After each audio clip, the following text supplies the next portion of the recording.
হয়েছে। এই যে দেখো, দেখে বুঝতে পারছো এত সুন্দর লাগে এইগুলা খেতে, আর নরম হয় সবগুলাই। দেখো নরম।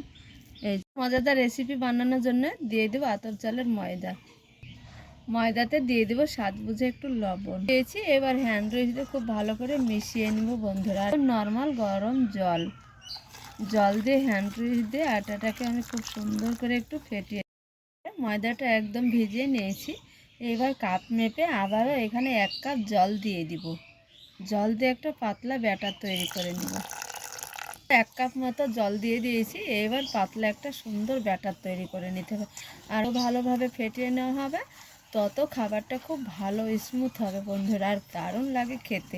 ব্যাটারটা একদম এইভাবে পাতলা করে তৈরি করে নিতে হবে, আর ঠিকঠাক তৈরি হলে ফুলবে ভালো, রেসিপিটা খেতেও ভালো লাগবে। চলো এবার মেন রান্নায় চলে যাব। এখানে একটা ননস্টিক প্যান দিয়েছি, এখানে আপ্যায়ন করা দিয়েছি, আর কড়াতে তেলটা ব্রাশ করে দিয়েছি খুব সুন্দরভাবে। এইবার যে ব্যাটারটা আমি তৈরি করে নিয়েছি, এক এক করে আমি আপ্যায়ন কড়াতে ব্যাটারটা দিয়ে দিব।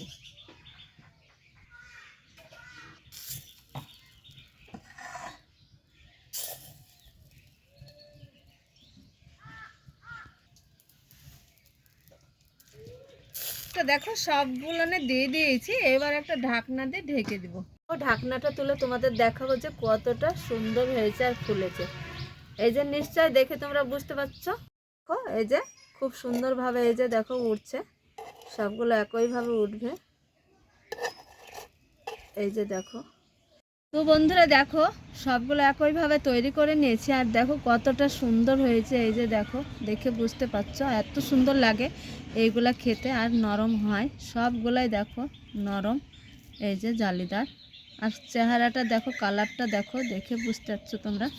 ভালো লাগলে, রেসিপিটা ভালো লাগলে অবশ্যই লাইক কমেন্ট শেয়ার করবে, চ্যানেলটা সাবস্ক্রাইব করে পুরো ভিডিও দেখার অনুরোধ তোমাদের।